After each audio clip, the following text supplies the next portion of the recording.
Eu nunca pensei que me apaixonaria por alguém assim, muito menos por ele. Mas quando o amor e o desejo batem à porta, a razão às vezes se perde pelo caminho. Essa é a minha história. Real, dolorosa e completamente proibida. Meu nome é Letícia, tenho 22 anos, e essa história começou há pouco mais de um ano, quando fui passar uns dias na casa da minha tia Verônica, em Goiânia. Ela era daquelas mulheres sofisticadas, cheias de vaidade, sempre cercada de amigas e malas de viagem.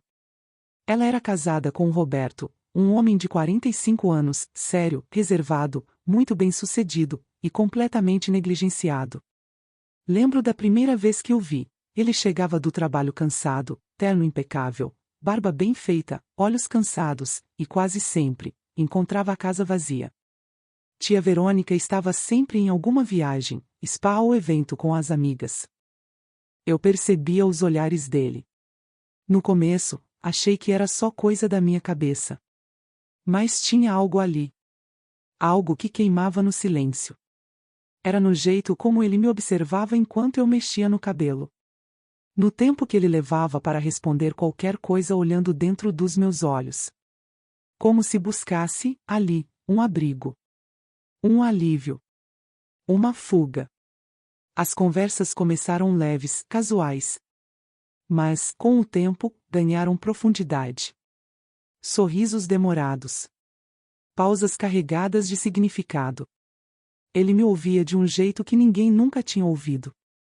E eu me via querendo estar cada vez mais perto. Uma noite, estávamos sozinhos na varanda. A casa toda mergulhada num silêncio cúmplice.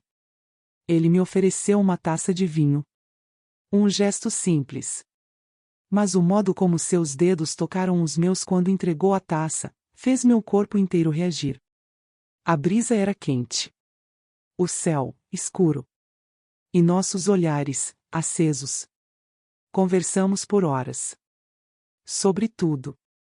Sobre a solidão que ele escondia atrás do paletó caro e da fachada de homem bem-sucedido.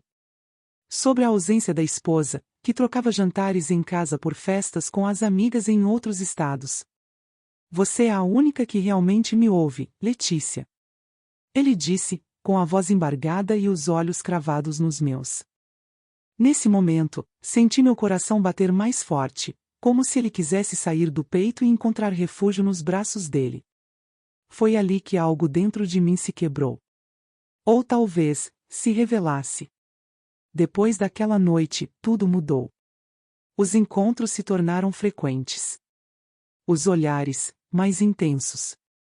Ele passava os olhos por mim como quem já sabia de cor, mas ainda queria descobrir cada detalhe. Às vezes, nossos dedos se tocavam de leve, quando ninguém estava olhando. E só esse toque já me fazia perder o chão. O desejo crescia devagar, como uma chama alimentada pelo proibido.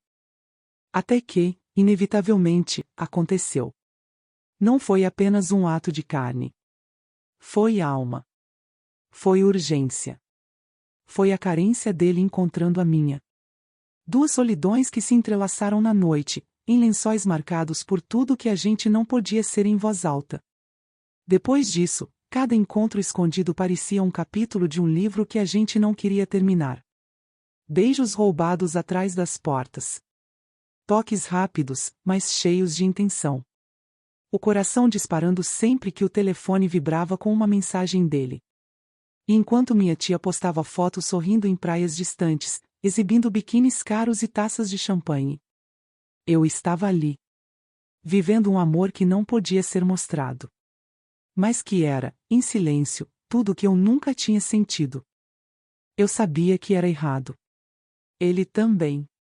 Mas havia algo entre nós, algo mais forte que a lógica, mais quente que a culpa.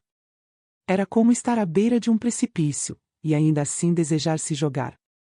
Começamos a nos encontrar escondidos. Hotéis afastados. Quartos que guardavam o eco dos nossos suspiros e o peso do nosso silêncio. Mensagens escritas com cuidado, e apagadas com medo. Cada toque era medido. Cada beijo, uma confissão muda do que não podíamos dizer em voz alta. Nos víamos em horários quebrados, entre compromissos, entre as sobras da rotina dele. Mas, mesmo assim, parecia que só ali, nos lençóis clandestinos, ele respirava de verdade. E eu também. A cada encontro, o laço entre nós apertava. Não era só físico. Era emocional. Profundo. Ele dizia que já não amava minha tia. Que o casamento deles era só aparência. Que dormiam em quartos separados há meses. Eu só preciso encontrar o momento certo, Letícia. Eu vou me separar, mas preciso fazer isso com calma. Ele dizia, com os olhos aflitos e as mãos presas às minhas costas. Mas eu estava me afogando no mar de sentimentos que eu mesma ajudei a criar. Entre o amor e o abismo. Porque ela era minha tia. Minha família. Eu cresci ouvindo a voz dela, sentindo o perfume dela nas festas em família. E agora, eu estava me deitando com o homem que ela chamava de marido. Sim, ela o ignorava. Sim, ela passava mais tempo em cruzeiros e shoppings do que dentro de casa. Mas isso justificava o que estávamos fazendo?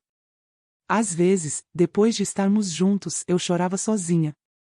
Sentada no banco do carro, com a pele ainda marcada pelos beijos dele e a alma cheia de dúvidas. Era uma guerra entre o que eu sentia e o que eu sabia. E o pior, eu não conseguia parar. Ele era meu vício. Meu refúgio. Meu pecado mais doce.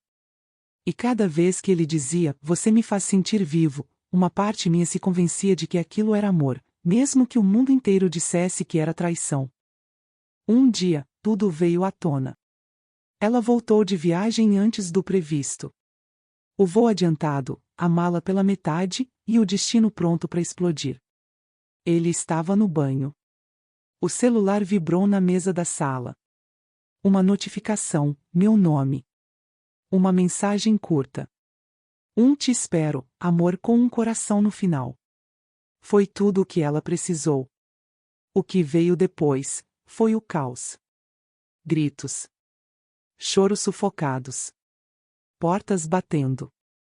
As palavras que ela cuspiu em minha direção ainda ecoam na minha memória. Eu te tratei como filha. E você me apunhalou pelas costas. Ela me olhava com os olhos de quem vê uma traição maior do que o próprio fim do casamento. E talvez fosse mesmo. Porque o sangue tem um peso diferente. Eu fui expulsa com uma mochila nas costas e o coração despedaçado. Chovia naquele dia. E cada gota parecia me lembrar da escolha que eu havia feito. Ele tentou me proteger. Me segurou. Quis ir atrás de mim naquele mesmo instante. Mas eu pedi que não. Aquela guerra não era só nossa. Semanas depois, ele se separou. Disse que foi libertador. Que por anos viveu um teatro, e que eu tinha sido o único ato verdadeiro. Agora eu posso respirar, Letícia. Por você, por mim. Ele me disse, olhando nos meus olhos com sinceridade, mas também com dor. Mas, e eu? Eu fiquei com a culpa. Com o silêncio da família. Com os olhares atravessados nos encontros que sobraram. Com as perguntas que nunca foram feitas em voz alta, mas que me gritam por dentro até hoje. Hoje, vivemos em cidades diferentes. Nos falamos, de vez em quando. E sim, ainda existe amor.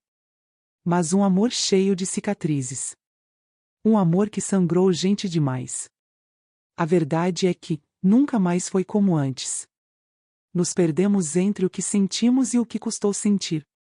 Fomos um eu apaixonado, e uma paixão que errou demais. Às vezes, o amor não salva. Ele divide. Rompe. Parte. Mas mesmo assim, ele marca. Como um perfume que você nunca mais esquece. Se eu me arrependo. Me arrependo de não ter sido mais forte. De ter machucado quem não merecia. Mas também sei que vivi algo intenso. Real. Algo que marcou meu corpo, minha alma, e a minha história. E você? Já amou alguém que nunca deveria ter amado? Já se viu dividida entre o desejo e a culpa? Conta pra mim nos comentários, vou ler cada um. Se essa história tocou o seu coração, deixa o seu like, diz o que faria no meu lugar. E se inscreve no canal para acompanhar mais histórias de amor reais, daquelas que doem, transformam, e nunca se esquecem. Até a próxima!